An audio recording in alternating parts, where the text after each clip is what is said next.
Hi అండి, welcome back to మా channel Ramaganga YouTube channel. ఇలా పప్పుసారు వేస్తున్నానండి. కందిపప్పు సారు. కందిపప్పు అంటే ఒక కప్పు కందిపప్పు తీసుకున్నాను. ఒక అరకప్పు పెసరపప్పు అండి. అది శుభ్రం కడిగేసాను. అది ఎలా కాతానన్నది మిక్సీ పెడతాను. పప్పుసారులోకి పచ్చిమిరపకాయ ఫ్రై చేస్తున్నాను. అది కూడా ఎలా చేస్తానో చూపెడతాను. నచ్చితే లైక్ చేయండి, షేర్ చేయండి, పక్కన బెల్ ఐకాన్ క్లిక్ చేయండి. ఆల్ నోటిఫికేషన్ కొత్తదే. సబ్స్క్రైబ్ చేసుకుంటే మాత్రం మర్చిపోకండి ప్లీజ్ అండి. మాకు చాలా యూస్ఫుల్ అవుతుంది. ఓకేనండి.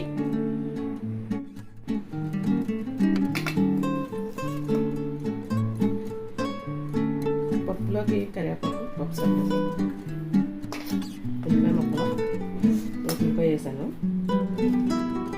టమాటాలు, పచ్చిమిర్చి, ఇవన్నీ వేసి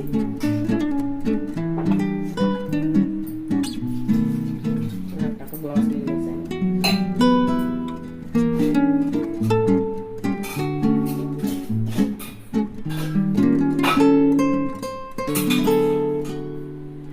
కొంచెం ఆయిల్, 3 విజిల్లు వచ్చేదాకా ఉడకబెట్టేసి అప్పుడు పప్పుసారి ఎలా పెట్టాలో చూపెడతాం. 3 విజిల్లు వచ్చినాయండి. కానీ ఒకసారి ఆయన చల్లారింది ఒక్కొక్కరు పప్పు ఎలా తీసేస్తాం. అది కూడా మెత్తగా ఉడికిపోయింది. వెనకైతే పప్పు దాలేసేవారు.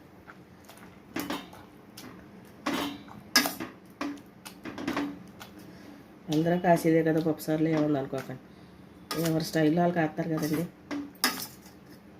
ఇలా కాసుకుంటే చాలా టేస్ట్గా ఉంటుందండి. అందులోనే పచ్చిమిరపకాయ ఫ్రై చేసి చాలా బాగుంటుంది. ఒకసారి మీరు కూడా ఇలా ట్రై చేయండి. మీ ఇంట్లో మీరు ఎలా చేస్తారన్నది నాకు కామెంట్లో చెప్పండి. మొన్న చేపల కూరలో ఎవరో కామెంట్ పెట్టారండి. చేపల కూరలో ఎక్కువ నీళ్ళు పోసేసాను. కానీ పులుసు ఇవన్నీ కొంచెం పలసగా ఉంటేనే బాగుంటుంది. అది మీకు ఎవరికి నచ్చినట్టు వాళ్ళు చేసుకొచ్చాకండి. చింతపండు అండి, ఒక ఉల్లిపాయ సైజ్ అంతా. ఆల్రెడీ ఇందులో టమాటాలు కట్టి వేసాను కదా. కొంచెం కొత్తిమీర, కొన్ని మెంతులు. ఒకసారిలో మెంతులు వేసుకుంటే టేస్ట్గా ఉంటుంది. మనం పసుపు వేయలేదని పప్పు ఉడికేటప్పుడు కూడా కొంచెం పసుపు,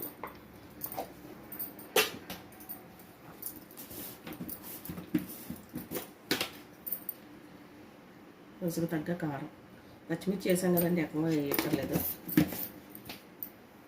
పచ్చిమిరపకాయ ఫ్రైకి తాలింపు వేసేటప్పుడు చూపెడతాం. ఓకేనండి. తాలింపులకు కూడా మేము నువ్వు నూనె వేస్తానండి.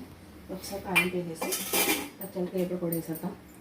కొంతమంది పప్పు తినేది తాలింపు గింజలు అన్నీ మినపప్పు, పచ్చరిపప్పు గట్టి వేస్తారు. నేనైతే వేయనండి. ఓన్లీ ఎండుమిరపకాయలు, కరివేపాకు, జీలకర్ర, ఎల్లుల్లిపాయ చెదురుగొట్టి ఇవి వేస్తాం.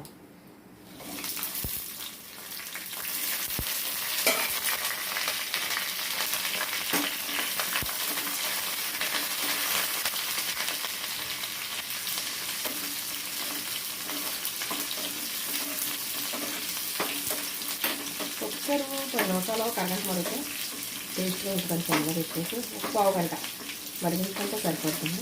తాలింపు వేసుకోవడం 5 నిమిషాలు 10 నిమిషాలు వేసుకుంటే బాగుంటుంది. వెనకటోళ్ళు కాసేవారు ఇలా పప్పుసారు అమ్మటూలో ఉండేదాన్ని కదా. ఇప్పుడు పప్పులన్నీ హైబ్రిడ్ పప్పులు కదా. ఇప్పుడు సేలో కొన్ని పనులు తెచ్చేవారు. ఎంత టేస్ట్గా ఉంటుంది పప్పుసారు కూడా. స్టవ్ ఆఫ్ చేసేద్దాం ఒకసారి. దీంతో పచ్చడిగా ఫ్రై చేసేద్దాం మనం ఇంకో దాకింటికి అని. ఓకే అండి. మీ క్వాలిటీని బట్టి తీసుకోండి. నేను ఒక కాయ తీసుకున్నాను ఇద్దరికే అండి, ఓ పూటకే. పచ్చిమిరపకాయ బాగా ఉడకబెట్టకూడదు, లైట్గా ఉడకబెట్టేసి ఫ్రై ఎలా వేసేయాలి చూపెడతాను. ఓకేనండి. పచ్చిమిరపకాయ ఇలా ఉడికాక ఇలాగన్నా చేసుకోవచ్చు. దుల్లు అంటారండి, తెలుసా మీకు? ఎంతమందికి తెలుసు నాకు కామెంట్లో చెప్పండి. దుల్లు అంటే మొత్తానికి ఇలా నిలిపేసి దీన్ని పప్పు గుత్తుతో నిలిపేసి కొంచెం రవ్వ పులుపు వేసుకునే వాళ్ళు వేసుకుంటారు. నేనైతే వేయనండి. ఇది ఇలాగ ఫ్రై చేస్తాను. ఇలా నలిపేసుకు చేసుకున్నా కూడా మెత్తగా చాలా బాగుంటుంది. చంటి పిల్లలు కూడా, చిన్నపిల్లలు, స్కూల్కి వెళ్ళి పిల్లలు ఉంటారు కదా, వాళ్ళు కూడా తింటా బాగుంటుంది. ఒకసారి ఇలా ట్రై చేయండి. పచ్చంటికాయ ఫ్రై చాలా బాగుంటుంది. మీరు క్వాలిటీని బట్టి తీసుకోండి. ఇద్దరికే కదా, ఒక పూటకే కదా అని తీసాను, మళ్ళీ కొన్ని నూడేలు చెప్తాను కదా అనేసి అండి. కొంచెం ఆయిల్ నువ్వులోనే వేస్తానండి. తాలింపులకి చాలా తక్కువ ఆయిల్ పడుతుందని ఫ్రైకి.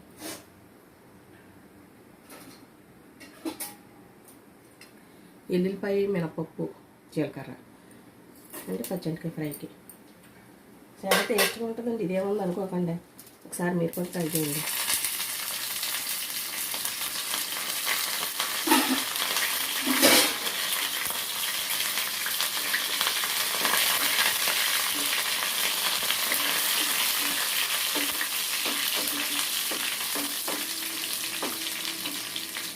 చాలా బాగుంటుంది, ఒకసారి ట్రై చేయండి. ఇది కొంచెం నల్లబడింది, అంటకాయ కోసి ఫ్రిడ్జ్లో పెట్టి తీసాను కదా, కొంచెం చల్లారి పక్కన పెట్టాను.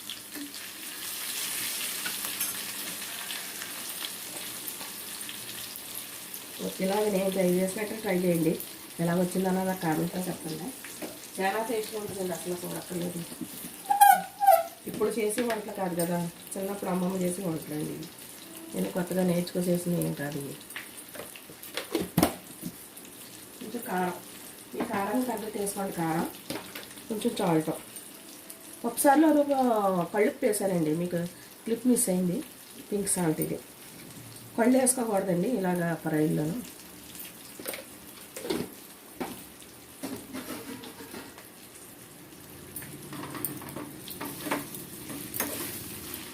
అన్నంలో కలుపుకుంటా కూడా చాలా బాగుంటుందండి. ఇది మెత్తగా ఉడికిపోయింది కదా పచ్చడికాయ, ఎంత టేస్ట్గా ఉంటుందో ఒకసారి ఇలా ట్రై చేయండి.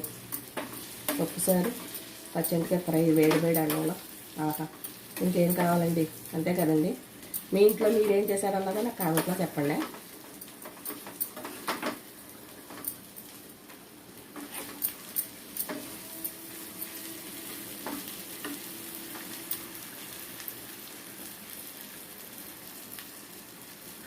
ఒకసారి టవ్ ఆఫ్ చేసేద్దాం. అంతే అండి, చాలా సింపుల్గా అయిపోద్ది, చాలా టేస్ట్గా ఉంటుంది. ఒకసారి మీరు కూడా ఇలా ట్రై చేయండి, మీరే అంటారు సూపర్ అని. స్టవ్ ఆఫ్ చేసేద్దాం. ఓకేనండి, ఇదండి ఈరోజు పప్పుచారు పచ్చంటికాయ ఫ్రై. ఎలా వచ్చిందని నా కామెంట్ చెప్పండి, కామెంట్లో చెప్పండి. నచ్చితే లైక్ చేయండి, షేర్ చేయండి, పక్కన ఉన్న బెల్ ఐకాన్ క్లిక్ చేయండి. ఆల్ నోటిఫికేషన్ మీకు వస్తాయి. సబ్స్క్రైబ్ చేసుకుంటే మాత్రం మర్చిపోకండి. ఒక లైక్ చేయండి. ఓకేనండి, బాయ్ అండి. మరో మంచి వీడియోతో మళ్ళీ కలుద్దాం. బాయ్ అండి.